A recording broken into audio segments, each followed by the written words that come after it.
여러분 안녕하세요. 고려대학교 박용남 교수입니다.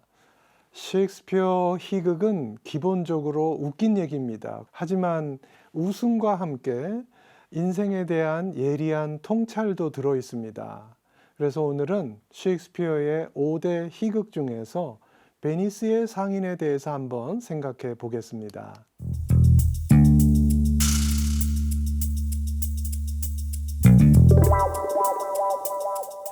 이탈리아 베니스를 배경으로 하는 이 작품에는 두 인물이 등장합니다. 바로 국제적인 무역업자 안토니오와 고리대금업자로 알려진 유태인 샤일록입니다.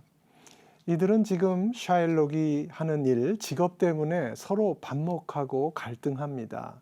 샤일록이 하는 고리대금업이라고 하는 것은 급전이 필요한 사람에게 이자를 받고 돈을 빌려주는 거, 그러니까 오늘날의 은행 업무하고 좀 비슷합니다. 하지만 기독교인인 안토니오라고 하는 사람은 이런 일을 하는 샤일록을 경멸하고 비난합니다. 이자를 받고 돈을 빌려준다는 것이 반성서적이고 또 부도덕한 일이라고 믿고 있기 때문입니다. 심지어 샤일록을 개라고 부르면서 그에게 침을 뱉기도 합니다. 반면에 샤일록은 자신이 하는 일은 정당하다고 주장합니다. 도둑질만 아니라면 돈벌이는 하느님의 축복입니다. 샤일록의 고리대금업을 비도덕적이라고 비난하는 안토니오와 그리고 고리대금업은 자신의 정당한 생업이라고 주장하는 샤일록, 누구 말이 맞습니까? 여러분은 누구에게 더 공감하십니까?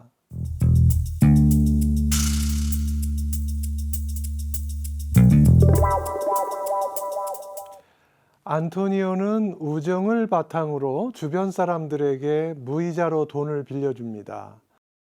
그는 정말로 도덕적이고 정의로운 사람일까요?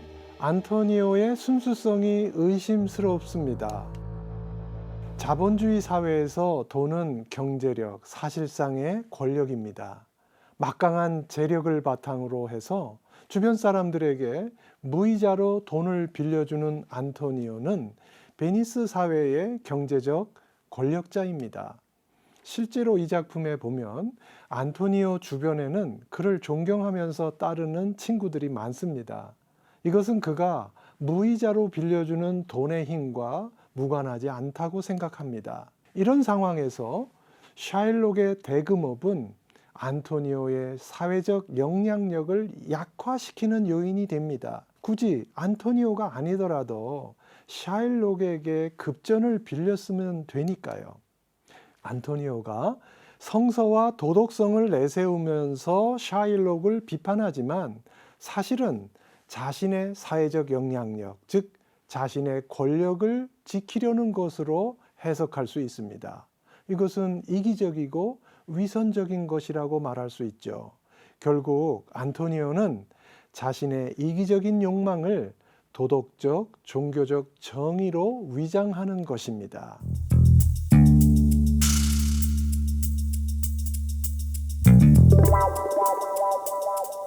안토니오에게 바사니오라는 친구가 있습니다. 그는 사치와 방정으로 가산을 탕진하고요. 안토니오에게 큰 빚을 진 사람입니다.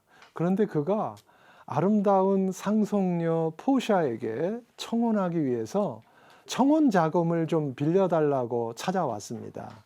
한마디로 돈 많은 여자와 결혼해서 그동안의 빚을 모두 갚겠다는 계획입니다. 안토니오는요, 흔쾌히 돈을 더 빌려주겠다고 말합니다. 다만 지금 전 재산이 해외 무역에 투자된 상태이기 때문에 당장은 빌려줄 현금이 없습니다.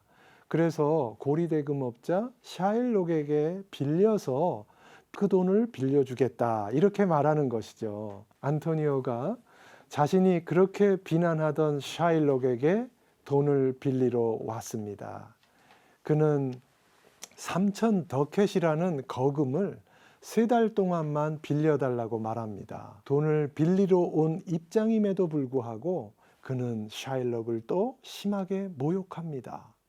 온갖 모욕과 조롱에도 불구하고 샤일록은 안토니오에게 호의를 베풉니다.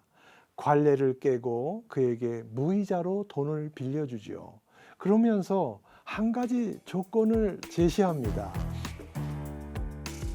농담으로 드리는 말씀입니다만 차용 증서에 기록된 대로 지정된 날짜에 지정된 장소에서 지정된 액수의 돈을 돌려주시지 않는다면 위약금 대신 당신의 살점 1파운드를 주시기 바라며 그 살점은 제가 좋아하는 부위에서 잘라내도록 허락해 주십시오. 안토니오는 앞으로 2달 안에 지금 빌리는 돈의 9배나 되는 큰 돈이 들어올 것이라면서 자신만만하게 이 계약서에 서명합니다. 근데요, 여러분, 내일 일은 모르는 게 인간 아니겠습니까?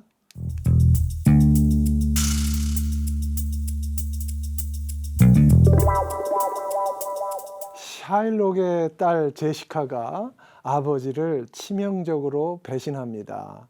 아버지가 그토록 싫어하는 기독교인 남자와 결혼하기 위해서 몰래 가출하는 것입니다.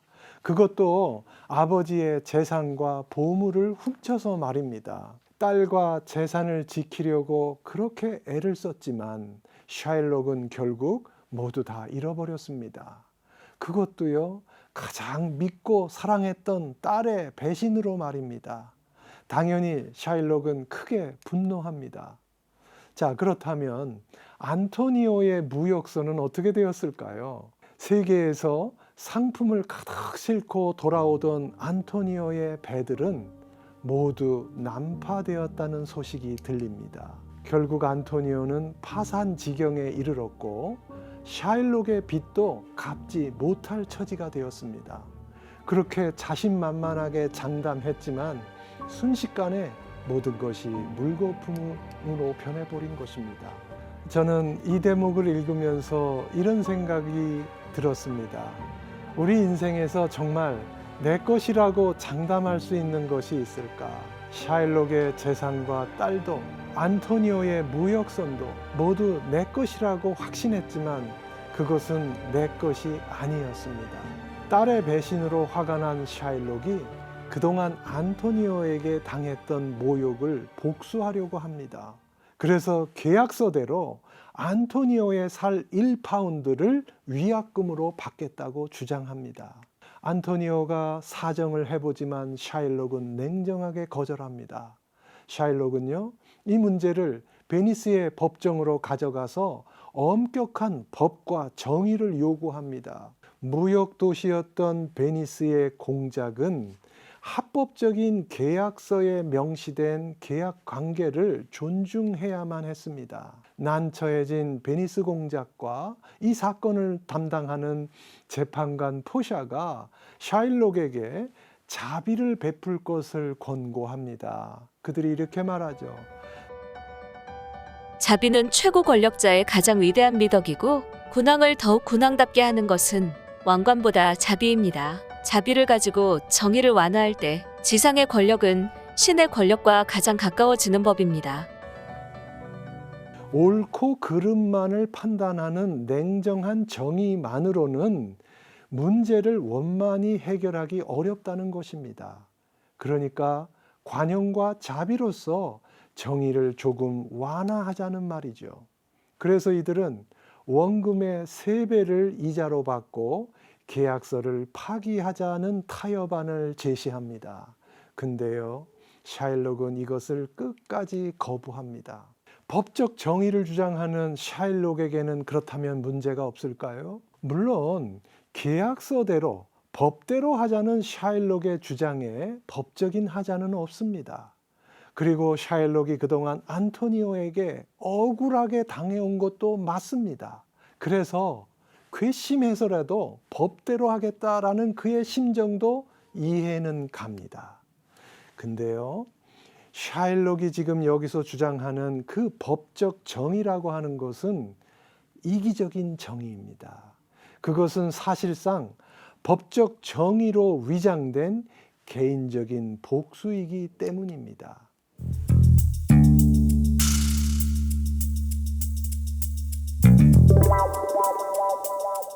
재판관 포샤는 샤일록의 그 완강한 주장을 결국 받아들이게 됩니다. 그리고 그의 계약서상의 법적 권리도 철저하게 인정합니다. 다만 계약서 문구 그대로 안토니오의 살 1파운드를 떼어가되 단 한 방울의 피도 흘려서는 안 된다. 왜냐하면 계약서에는 살을 준다고 했지 피도 준다는 말은 없기 때문입니다. 포샤 역시 샤일록과 똑같이 계약서의 문구를 엄격하게 적용하는 것입니다. 게다가 소위 외국인법을 엄격하게 적용해서 샤일록의 전 재산을 몰수하고 그의 생명은 공작의 자비심에 맡깁니다. 결국 샤일록은 살기 위해선 전 재산을 딸과 사위에게 양도하고 자신은 기독교로 개종해야만 했습니다. 차라리 원금의 3배를 받고 타협했더라면 서로 상생하지 않았을까 하는 아쉬움이 남습니다.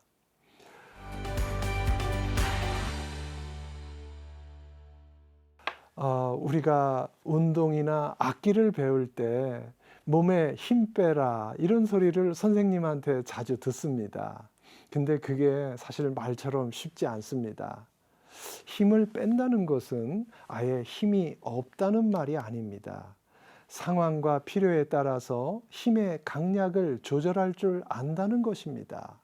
음악도요, 강약이 적절히 배합된 연주가 더 아름답습니다. 저는 우리 인생도 마찬가지라고 생각합니다.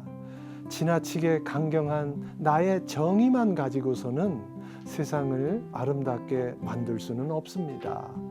이기적인 정의는 오히려 세상을 지옥으로 만들지도 모릅니다. 상대에 대한 이해와 용서로 나의 정의를 조금 완화시킬 수 있는 유연한 사고, 저는 이것이 인생의 힘빼기라고 생각합니다.